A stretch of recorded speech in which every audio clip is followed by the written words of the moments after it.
This short video is going to go over the second derivative test. This is another way for you to determine if a critical value is a relative max or relative min. It will help you find the relative extrema. So the second derivative test says that if you have a function such that the first derivative at a point C is 0, and the second derivative does exist on an open interval, then if the second derivative is greater than 0, then f of c is a relative min. If the second derivative is less than 0, then the f of c is a relative max. Okay, so let's go ahead and work this out. We first have to find the first derivative to determine the critical numbers. Okay, so this would be,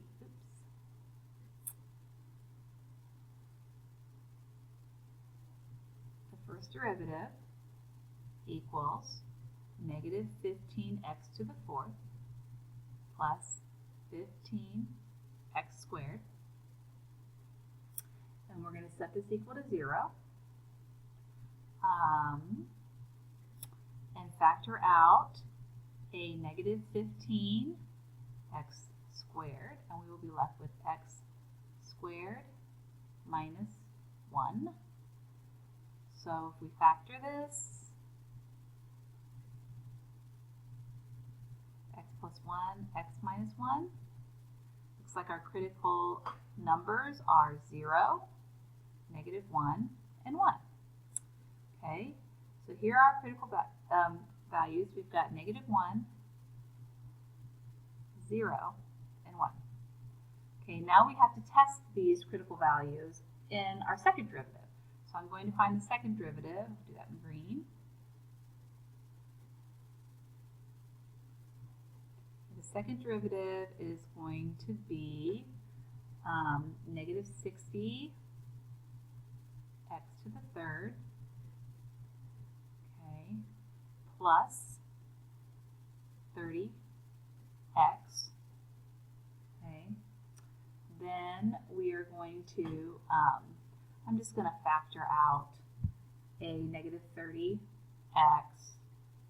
just to make this a little bit easier to work with. 2x squared minus 1.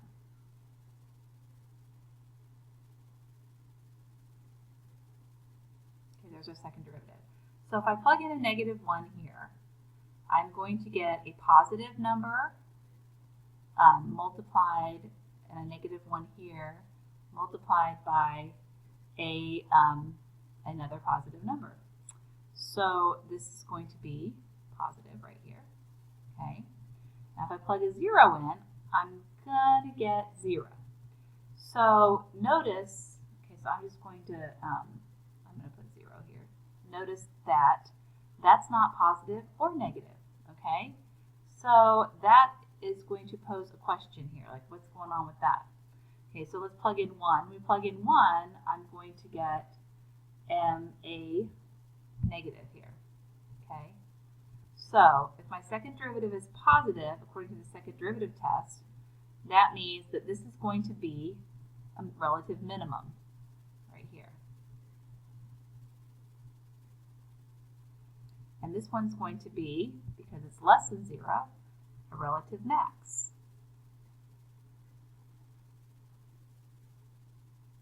But we really don't know what's happening with here. Our test failed here. So we're just not sure what's going on at 0. So we're going to have to go back to our first derivative test and look at that like we did in the last section. So I'm just going to put failed. Can't get that right.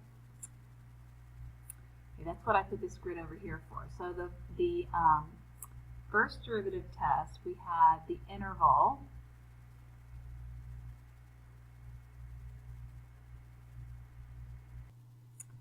Okay, so we're going to put our intervals up here, negative 1 and 0, and 0 and 1.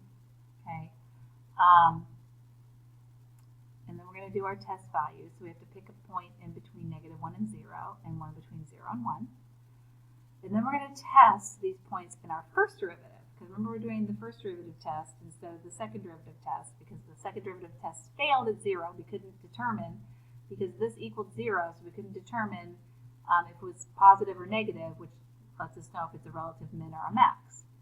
So if we plug in -1/2 into our first derivative, which is right here, we are going to have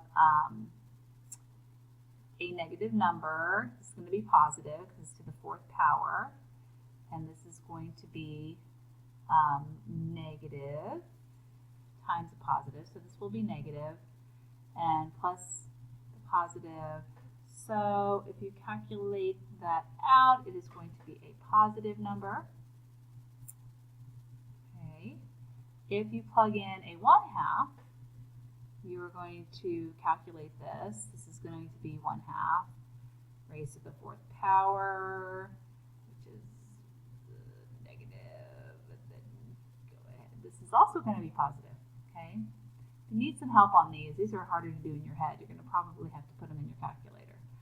Okay, so what's happening here? We went from positive, positive. So we've got increasing and increasing. So we don't have them switching signs here. We don't have increasing and then decreasing. We have increasing and increasing. So at 0, this is not a relative max or a min. Okay, it's neither. It's neither a relative max or a min. Okay, so the only two max and mins that we found are at -1 and 1. The relative min at -1 and 1 is the relative